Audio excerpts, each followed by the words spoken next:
action here at the PDC Women's Series.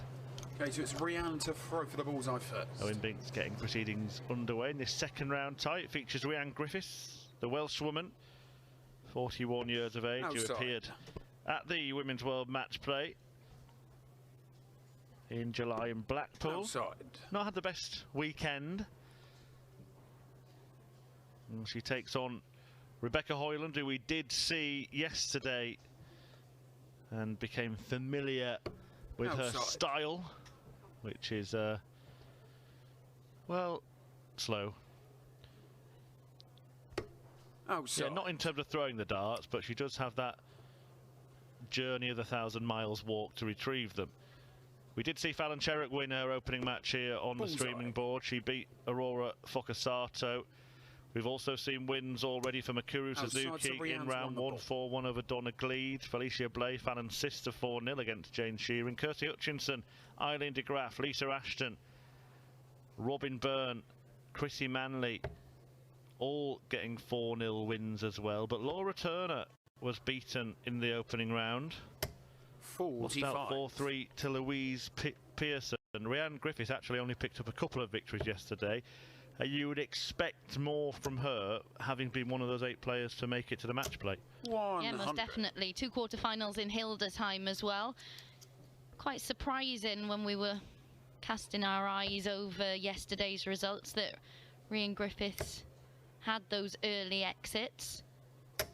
But these two have met once before, and it was Rhian Griffiths who was the 4-0 winner in that one. So no signs that she struggles with Rebecca's style. 63. You say it properly as well, don't you? The Welsh way, Rhian. I'm going to have to get used to that. Those ignorant English, you see, we can't speak other languages.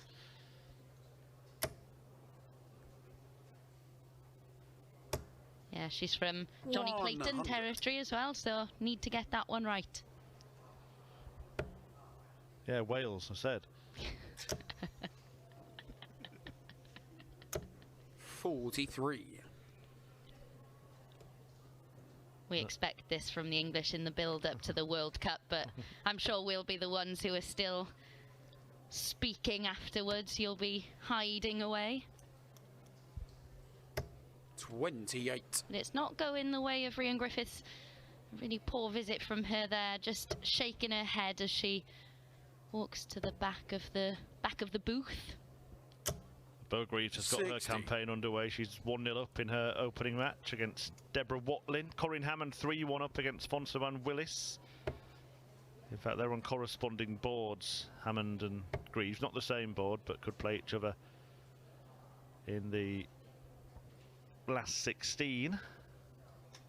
Yeah, I spoke to Corinne this morning when I was walking in and just mentioned the draws she's had so far, and she was rolling her eyes, hoping for better today because she really has had some stinkers, hasn't she? 81. Yeah, she should get through that board, in my humble opinion.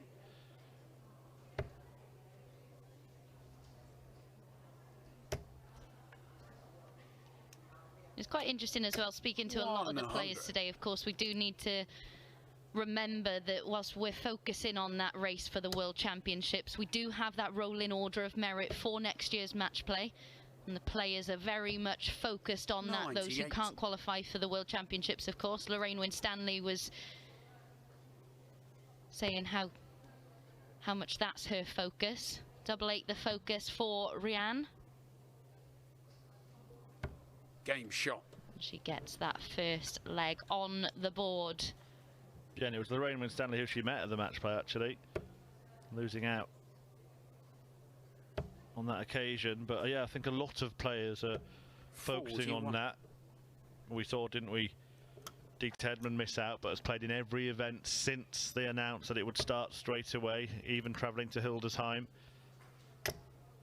And the Women's Series, by the way, this may be the last day for 2022, but it will be a further expanded tour in 2023. 24 events with £145,000 in prize money on offer from the Women's Series alone, that is. Of course, there'll be further riches available from that match play and the places available, if they are still available, which I'm sure they still will be. The Grand Slam and the World Championship.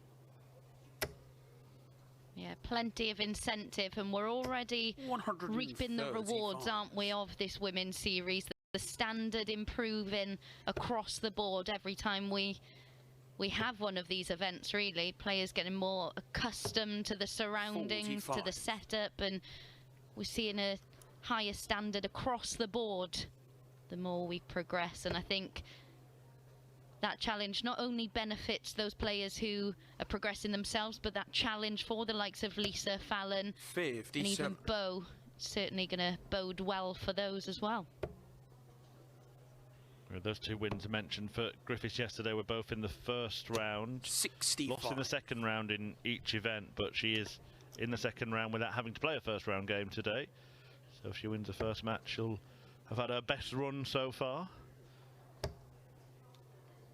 Just going to mention the Chris Murphy 40. curse might be about to strike again. Corinne Hammond had a really healthy lead in her match over Fonso and Willis, but 3-2 she now leads, so the Murph curse 100. may well strike again.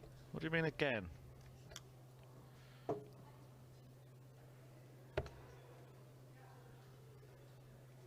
Just speak to Scott Walters, I'm sure he'll fill you in. Oh, that's true, yeah. 87. Bo Greaves now 3-0 up in her opening match, averaging just the 92 to start her second day. I think she can avoid the 59. curse. I think she'll go on and win that. Choices here. Bullseye is the usual route on 82. And that's why, because if you hit that green bit, you can go single 17. You can go single 17. That was the intention. Just an act of tidying up now. 42. Yeah, we're not really seeing the Rhian Griffiths that we saw in the build-up to the match play just yet, are we? I think, as we mentioned, we were surprised to see her results 42. yesterday, but not the clinical Griffiths that we were seeing. But she can tidy this one up with tops. And she's missed by quite some distance with those two. Well, look at how much of that could you see? Well, the answer's about -1. Still on. Treble 17 for the bull. So Rhian Griffiths to tidy this up then and 42. extend her advantage in this one. Double 10. It's a leg she will have wanted to have tidied up a lot sooner, but it's double 5 with the last dart in hand, and she pins it. A 2-0 lead for Rhian Griffiths in this one. Trina Gulliver currently 2-1 up on Lorraine Winstanley. That's a brutal first round tie, isn't it? Anastasia Dobromoslova 3-0 up on Helen Ward. Helen Ward, actually, footballer for Wales. 38. Not this one, of course. Just a bit of pointless information for you. I'm full of it. I'll be like Wales at the World Cup, won't it? Pointless. You never learn.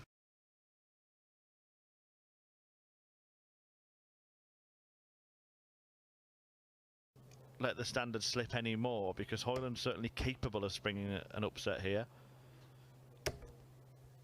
Yeah, she is, and I think she'll have targeted, given the run she had yesterday that you've just 60. mentioned, given how Rhian's played this weekend so far, she'll have certainly come into this knowing that she had a very realistic chance against her, but not with visits like that, unfortunately.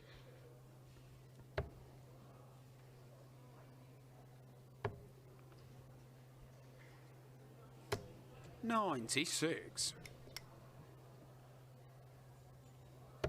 I do wonder what is behind that. You know, we've made the point, it's there for everybody to see the slow walk. I do wonder what the thinking 60. is behind it, because it is the same all the time, isn't it? I know that Scott Mitchell talks about if he sort of ambles around the hockey pretty slowly, he's not having to spend too much time waiting and watching what his opponent's doing to get on with his own game.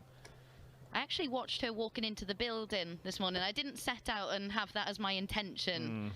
while I was waiting for my morning coffee, but I did see her walking. It was a similar pace, so I think that just might be her natural walking pace.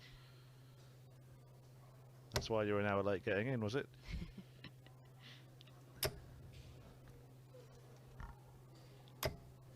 $85.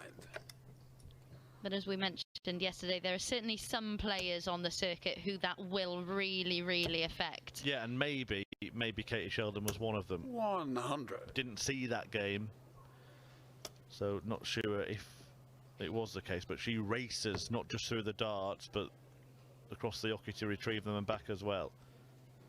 Now then, Rhian looking at that. 81. And Rebecca Hoyland looking at the 1-1-2 to halve her deficit in this one, if not double 16. 80. This is outside, so Rhian Griffiths to move within one of the match in this one.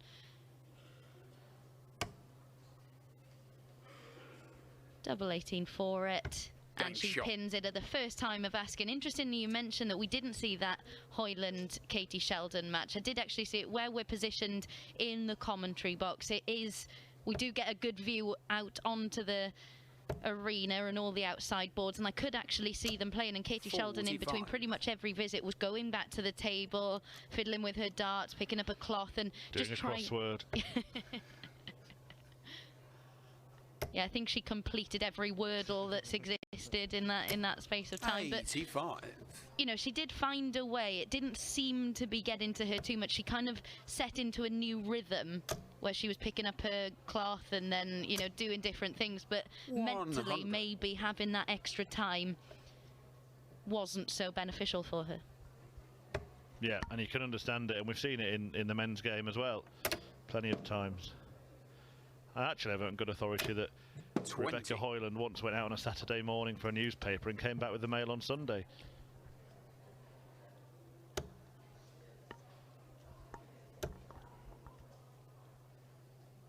$180. Rachel Brooks has just completed a 4-0 victory in her opening game. Trina Gulliver now 3-2 up on Lorraine Winstanley.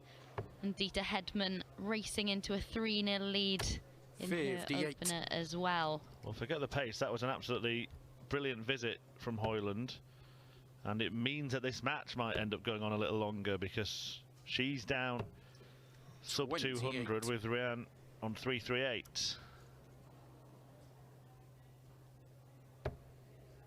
Yeah, and Rhian, as you mentioned, qualified for the match play. She'll be someone who's eyeing up another spot there. 43. It's quite interesting how nervous Rhian was for someone with her experience in this game heading into that match play. 100. Yeah, really good leg from Rebecca Hoyland, leaving 48 after 15. Yeah, and that's with 2 visits where she's hit 28 and 45, so the rest of it has been 43. Absolutely brilliant.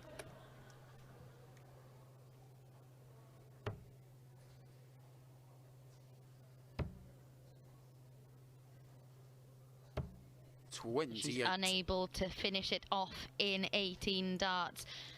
How much pressure will she be under when she returns to the board?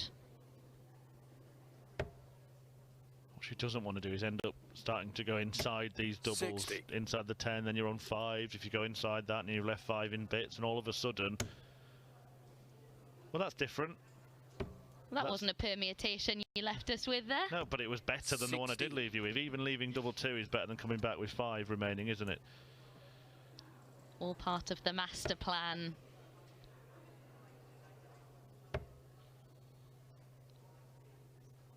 $60. Double 2 then to extend this match. She still ends up in the madhouse and just misses outside. So Rhian Griffiths, 1-3-2. Now on that occasion, of course the intention isn't to miss, but on that occasion she would have been better missing inside because it would bust the score and left her back on double 2. Now there is less margin for error. Yeah, she will return though for that double 1. 94. It's a difficult one though because you don't want to come to the board with that in your mind, do you, of busting it? Yeah, 1 up is a wise ploy. No score. But she can't get the 1 in, and suddenly, from nowhere, Griffiths could win the match here and now. Yeah, from way back in this Game one, shot on Rhian the Griffiths Rhian pins Griffiths. double 19 and condemns Rebecca Hoyland to a 4-0 defeat. A big win for the Welsh woman there to get just her 3rd victory of the weekend. We'll be back.